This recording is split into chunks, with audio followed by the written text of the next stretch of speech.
Fake HOA called cops on black vet. He trains Homeland Security dogs. Part 1. The sun beat down on Willow Crest Estates, a quiet, gated suburban community where manicured lawns and manicured attitudes went hand in hand.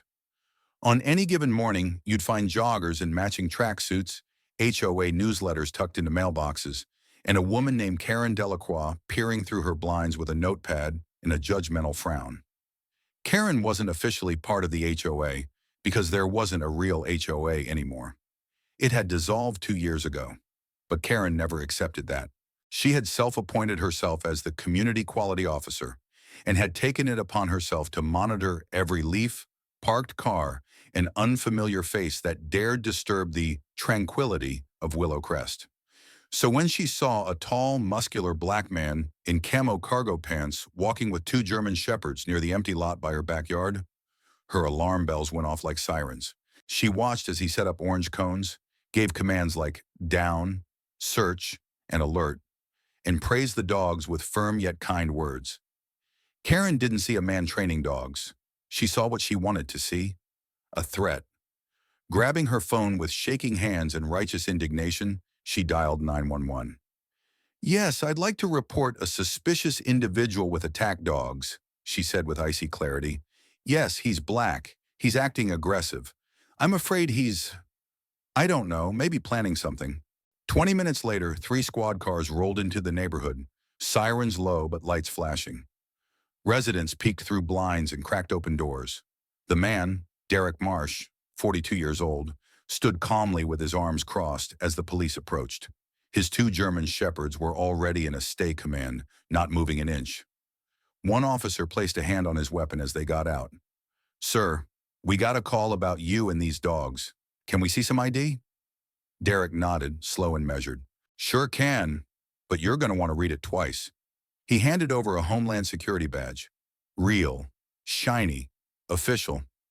Behind him was a Homeland Security vehicle partially covered by the tree line and a laminated training permit taped to the back window.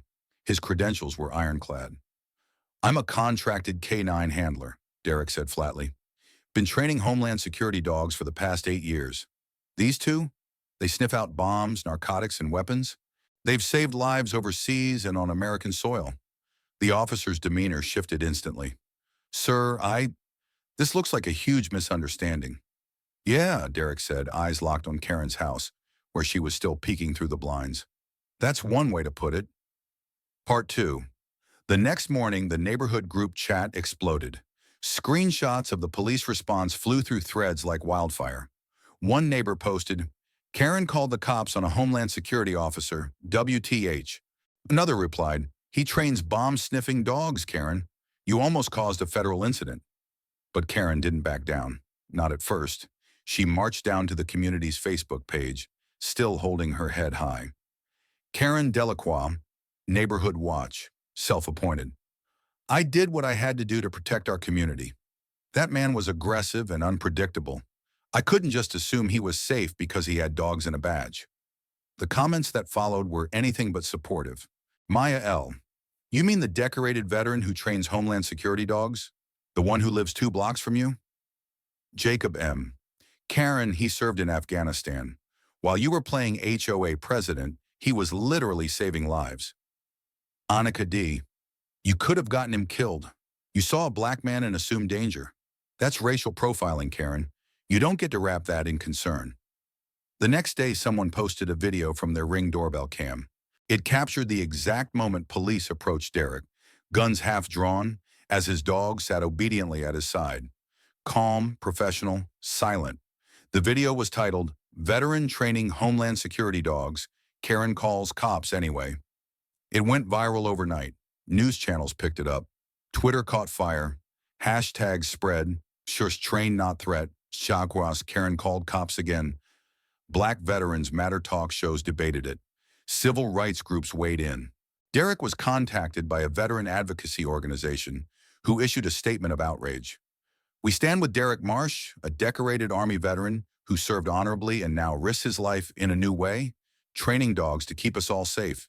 The fact that his skin color made him a target in his own neighborhood is an indictment of the racial bias that still festers in suburban America." But it was Derek's quiet dignity that shook people the most. When the local news station came to interview him, he stood beside his dogs and said, "I'm not mad at her. I'm disappointed, not just in her, but in a system that made her believe someone who looks like me doesn't belong here." He paused, then added, "These dogs? They don't see race. They detect danger. Maybe it's time we learn from them." The interview hit a nerve.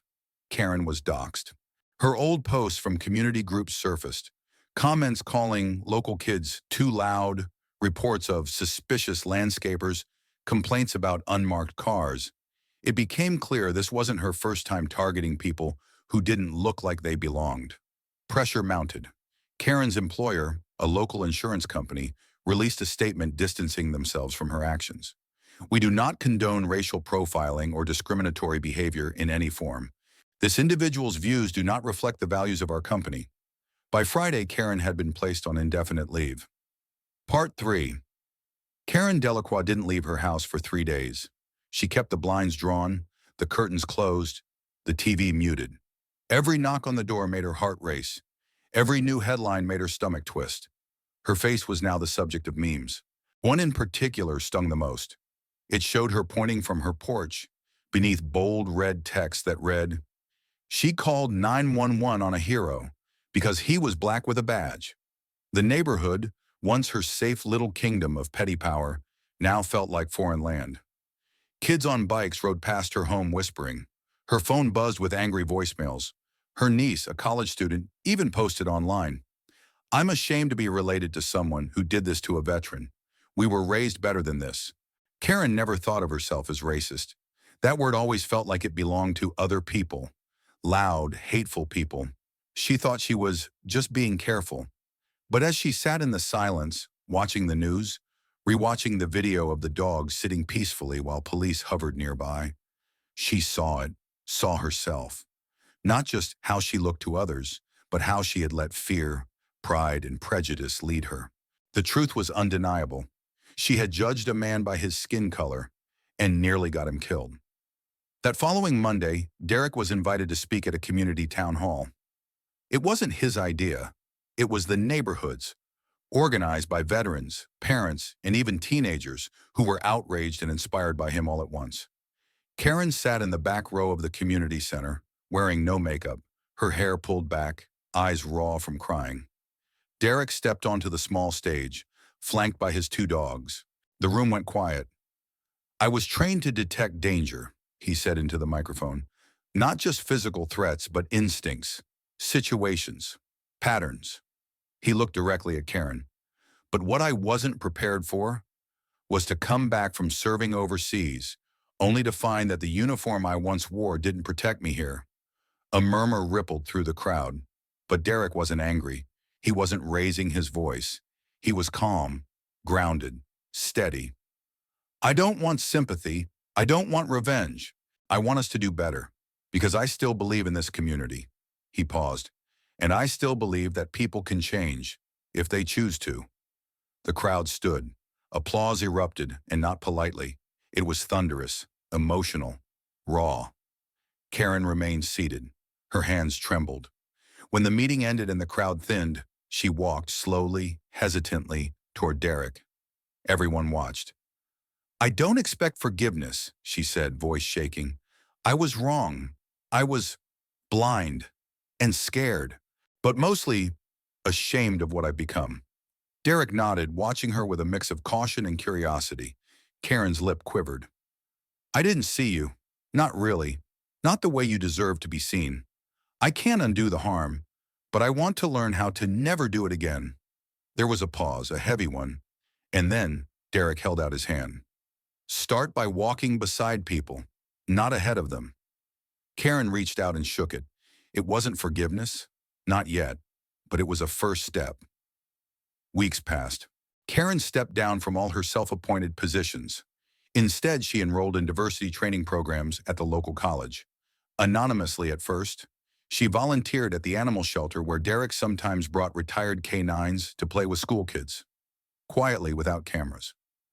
The viral story didn't just change one neighborhood. It sparked dialogue across others. Towns invited Derek to speak. Schools asked him to share his story with teens. Law enforcement groups requested consultations on race, respect, and community trust. But Derek? He didn't do it for attention. He still woke up at 5 a.m. sharp, still worked with his dogs in silence, still believed in the value of serving others, just as he always had. Because dignity, like courage, doesn't need an audience. And kindness? Kindness doesn't need permission. Side story.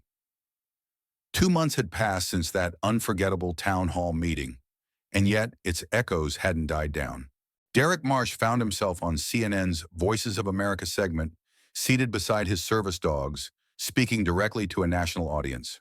"We don't want to be heroes," he told the host. "We just want to be safe, to be respected, to be seen for who we are, fathers, sons, neighbors, not threats." The host, visibly emotional, asked, "And what would you say to people like Karen?" Derek paused before answering. "I'd say, fear is a learned behavior. So is courage. We all choose which one we live by." That clip alone was viewed 12 million times within 48 hours. The Department of Homeland Security quietly increased support for diversity outreach and canine contracting. They even published a feature on Derek in their internal newsletter, calling him a model of integrity and restraint. But it wasn't just policy that changed, it was hearts. In Willow Crest, things were different now. The community began holding regular inclusion workshops voluntarily. A local pastor, a Jewish rabbi, and a Black community organizer co-hosted a neighborhood event titled Courage Over Comfort. Hundreds showed up.